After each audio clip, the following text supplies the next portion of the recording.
आप कभी फ्लाइट से ट्रैवल करते हैं? डेफिनेटली आपने करा होगा। बट अभी कुछ टाइम पहले एक न्यूज़ चल रही थी और बहुत ज़्यादा वायरल हो रही थी कि एक शख्स ने उसी फ्लाइट के पायलट को थप्पड़ मार दिया। फ्रस्ट्रेशन में आ गया था बिकॉज उसकी फ्लाइट 14 घंटे तक डिले थी। उसी स्पॉट पे वो खड़ी हुई है, रनवे पे वेट कर रही है कि कब उन्हें ग्रीन सिग्नल मिलेगा और उनकी फ्लाइट टेक ऑफ होगी, बट ऐसा नहीं होता।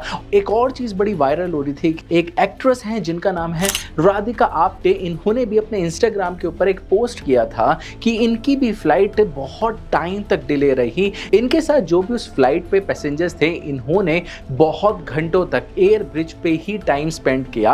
और सबसे बड़ी बात, ना इन्हें पानी के लिए पूछा गया, ना इन्हें खाने के लिए पूछा गया। इनफैक्ट इन्हें वॉशरूम जाने तक की सुविधा नहीं थी बिकॉज ये एयर ब्रिज के ऊपर ही फंसे रहे बहुत देर तक। ये सारी चीजें क्यों हो रही हैं? आप सबको पता है कि एविएशन बिजनेस एक ऐसा बिजनेस है जो सबसे ज्यादा बूम पे है, सबसे ज्यादा पैसा जनरेट करके दे सकता है। भारत देश के अंदर ये एक ऐसी चीज है जिससे भारत को दोबारा से सोने की चिड़िया बोला जा सकता है। बिल्कुल सही, स्टार्टिंग से ही सोने की चिड़िया बोलते हुए आए हैं। और भारत देश के अंदर ये एक ऐसा बिजनेस है जिससे भारत को बहुत प्रॉफिट हो सकता है। बट इस बिजनेस के अंदर बहुत सारी चीजें गलत भी होती हैं। अगर आप ट्रैवल करते हैं तो कभी ना कभी आपका जो सामान है, आपका लगेज है, डैमेज हुआ होगा। कभी कभार आपका एक टर्मिनल दूसरे टर्मिनल पे चेंज हो जाता है और उसी दौरान आप अपनी फ्लाइट को लेने के लिए लेट हो जाते हो। क्या फ्लाइट आपका वेट करती है? नहीं करती। फ्लाइट आपके मिस हो जाती है।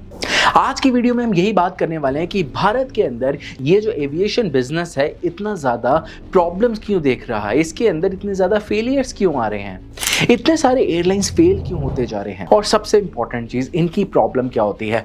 5 मेन कोर रीजंस होते हैं इस पूरे के पूरे बिजनेस में। वो मैं आपको स्टेप बाय स्टेप इस वीडियो में एंड तक बताऊंगा। इस वीडियो को एंड तक जरूर देखना बिकॉज ये आपके लिए बहुत इंपॉर्टेंट है। आप जान के हैरान हो जाएंगे कि भारत के अंदर 15 करोड़ से ज्यादा लोग ट्रेवल करते हैं डोमेस्टिक फ्लाइट के अंदर, और इंटरनेशनल फ्लाइट की 7 करोड़ से ज्यादा लोग ट्रेवल करते हैं इंटरनेशनल फ्लाइट के लिए। अब आप देख सकते हैं डिमांड तो यहाँ पे बहुत तगड़ी है, सप्लाई भी हो रही है, तो प्रॉफिट डेफिनेटली ऊपर ही जाना चाहिए, प्रॉफिट में जाना चाहिए। बट ये चीजें आउट ऑफ इंडिया हो रही हैं। आप सबने नोटिस करा होगा कि बहुत सारी एयरलाइंस बंद हो चुकी हैं। इनफैक्ट गो फर्स्ट ने तो अपने आप को बैंकरप्ट ही घोषित कर दिया है। इसमें सबसे पहला कोर पॉइंट होता है, सबसे इंपॉर्टेंट होता है कैपिटल। अगर हम किसी भी बिजनेस की बात करते हैं तो सबसे इंपॉर्टेंट चीज होती है कैपिटल, पैसा। अगर आप मार्केट में किसी बिजनेस के अंदर कदम रख रहे हैं तो आपके पास पैसा होना बहुत जरूरी है। अगर हम एविएशन बिजनेस की बात करते हो तो यहाँ पे नॉर्मल बिजनेस से बहुत ज्यादा पैसा लगाया जाता है, यहाँ पर आपको बहुत ज्यादा पैसा लगाना पड़ता है। और सबसे एक्सपेंसिव चीज क्या होती है इसके अंदर, आप सबको पता है, वो होती है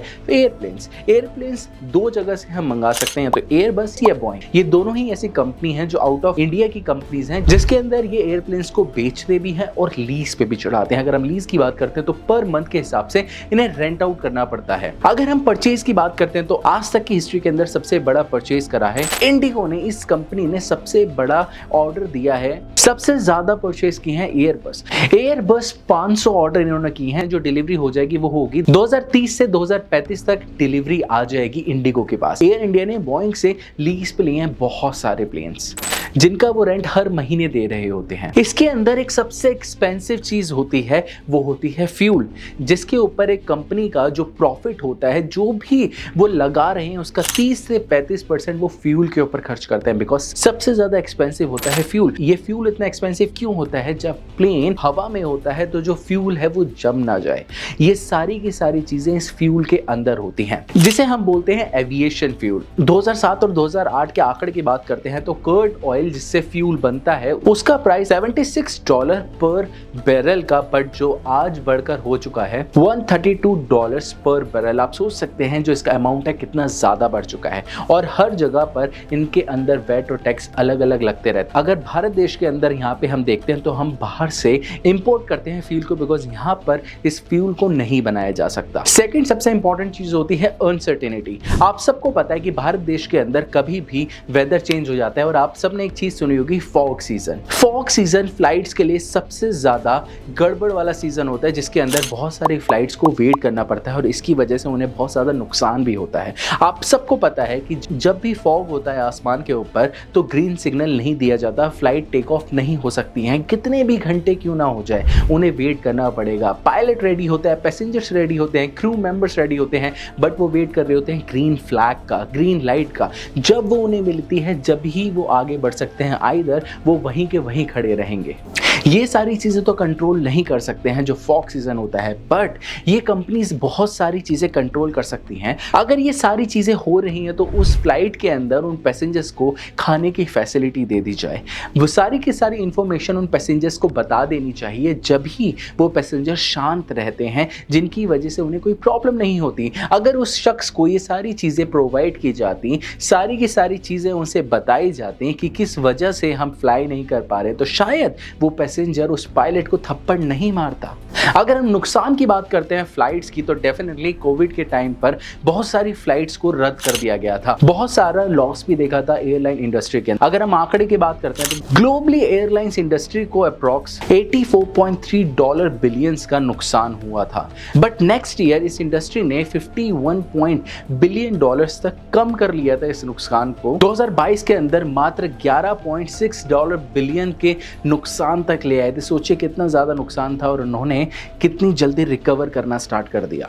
डेफिनेटली यहाँ पर नुकसान होता है, बट प्रॉफिट भी बहुत ज़्यादा जल्दी ये एयरलाइन इंडस्ट्री कन्वर्ट करने लगती है अपना। दिवाली, न्यू ईयर, इस वक्त बहुत सारे लोग एक देश से दूसरे देश में जाके ट्रैवल करते हैं, बिकॉज बहुत सारे लोग होते हैं जो अपने घर को छोड़कर कहीं और रह रहे होते हैं काम की वजह से, बट इस वक्त वो अपने घर जाते हैं और इस वक्त पीक सीजन होता है, जिससे बहुत प्रॉफिट होता है एयरलाइन इंडस्ट्री को। बट हाँ, ये वाला सीज़न पूरे टाइम नहीं रहता, बहुत सारा टाइम ऐसा होता है जिस वक्त बहुत वीक रहता है सीज़न। हर कोई शख्स हर वक्त ट्रैवल नहीं कर रहा होता, कुछ टाइम ऐसा भी होता है जहां पर बहुत ज़्यादा ढीला हो जाता है ये बिजनेस। थर्ड पॉइंट होता है ऑपरेशन। सबसे पहला होता है पैसेंजर रेवेन्यू, दूसरा होता है कार्गो रेवेन्यू, थर्ड होता है फूड एंड बेवरेज रेवेन्यू। अगर हम पैसेंजर रेवेन्यू की बात करते हैं तो इसके अंदर बहुत सारी चीज़ें आ जाती हैं। For example ticket sale, ticket cancellation, ticket consultation, tickets को हम अपग्रेड कैसे करा सकते हैं उस तक के प्राइस लगते हैं। अगर हम कार्गो रेवेन्यू की बात करते हैं, नॉर्मल एक फ्लाइट को प्रॉपर कार्गो के थ्रू भी यूज किया जाता है, नहीं तो ये फ्लाइट्स पार्सल को भी एक देश से दूसरे देश में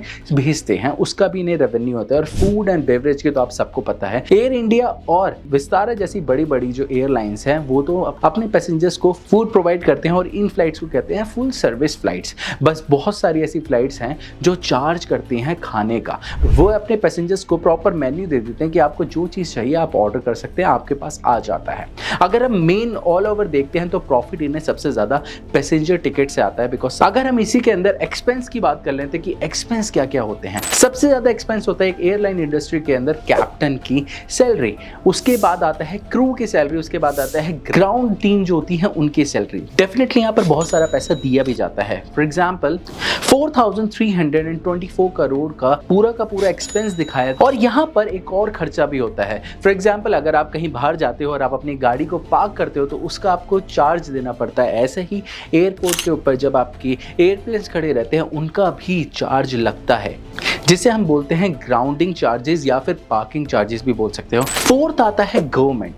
अगर आप इस एविएशन इंडस्ट्री के अंदर हैं तो गवर्नमेंट के बहुत सारे रूल्स होते हैं जो बहुत स्ट्रिक्ट होते हैं, बिकॉज सरकार एविएशन बिजनेस के लिए बहुत सारी प्रॉब्लम्स को खड़ी कर सकती है। फॉर एग्जाम्पल जब कोविड आया था तो गवर्नमेंट ने एक चीज अनाउंस कर दी थी कि जो भी 40 मिनट्स की फ्लाइट है उसका 2,900 एंड जो मैक्सिमम प्राइस जाएगा वो जाएगा 8,800 रुपीज। इसके बीच में ही चार्ज किया जाएगा हर शख्स से जो होगी 40 मिनट की फ्लाइट। यहाँ पर आप देख सकते हैं कि कितने ज़्यादा प्रॉब्लम्स होती थी उस वक्त जब कोविड चल रहा था। इनफैक्ट जब भी सरकार कोई भी आदेश दे देती है एविएशन इंडस्ट्री के अंदर तो उन्हें मानना ही पड़ता है।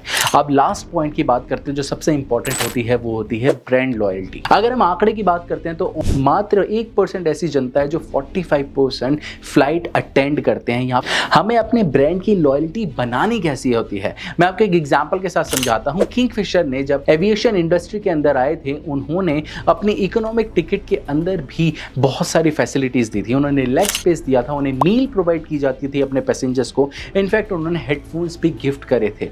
यहाँ पर किंगफिशर ने अपनी हर चीज़ प्रोवाइड करी पैसेंजर को। इसी के अपोजिट इंडिगो की हम बात करते हैं तो इंडिगो के अंदर जितने आप पैसे देंगे उतनी ही चीज़ें आपको मिलती हैं, इनफैक्ट वहाँ पर आपको मील भी नहीं दी जाती। बट अब हम देखते हैं रिजल्ट, तो किंगफिशर अब मार्केट से जा चुकी है और इंडिगो 62% कैप्चर कर रही है एविएशन इंडस्ट्री के अंदर। ये सारी की सारी चीज़ें क्या हैं कि हम ये देख रहे हैं कि लोग क्या प्रेफर कर रहे हैं। यहाँ पे लोग बहुत ज़्यादा डरते भी हैं एयरप्लेन्स के अंदर बैठने के लिए। ये सारी की सारी जो चीज़ मैं आपको बता रहा हूँ आउट ऑफ इंडिया की बता रहा हूँ कि बोइंग कंपनी के प्लेन्स के लिए ये न्यूज़ भी चल रही थी कि उनके इंजन्स फेल हो जाते हैं, उनके टायर गिर जाती हैं प्लेन्स के। सारी की सारी चीज़ों की वजह से बहुत सारे पैसेंजर्स डरते भी हैं कि वो फ्लाइट में बैठे या नहीं बैठे। ये सारी चीज़ें जब एक शख्स के सामने आती है तो बहुत सारी चीज़ें चल रही होती हैं। अगर आप मुझे बताइए, अगर आप एक फ़्लाइट से ट्रैवल कर रहे हैं, एयरप्लेन से ट्रैवल कर रहे हैं और उस फ्लाइट के अंदर आपका लगेज डैमेज हो जाए, क्या आप उस फ्लाइट के अंदर दोबारा ट्रैवल करोगे? डेफिनेटली हम नहीं करेंगे, बिकॉज जो हमें एक्सपीरियंस हो रहा है उसी चीज़ को हम आगे लेके जाते हैं। यही एक मेन रीज़न है जिससे बहुत ज़्यादा प्रॉब्लम होती है भारत के अंदर एविएशन इंडस्ट्री के अंदर। आज इस वीडियो के माध्यम से बस मैं आपको यही बताना चाहता था कि जिससे हमारा देश सोने की चिड़िया बन सकता है, उस इंडस्ट्री के अंदर क्या क्या प्रॉब्लम्स चल रही हैं, कौन कौन से एक्सपेंस इतने ज़्यादा हो रहे हैं और प्रॉफिट कैसे होता है। अब आपको क्या करना है, इस वीडियो को शेयर करो अपने हर दोस्त के साथ। कमेंट बॉक्स में जरूर बताने वीडियो आपको कैसी लगी। अगर आप मेरे चैनल पर नए हैं तो do subscribe my channel, bell icon आपको दिख रहा होगा, उसे जरूर प्रेस कर देना जिससे आपके पास सारी नई नई वीडियोज़ की नोटिफिकेशन आती रहेगी।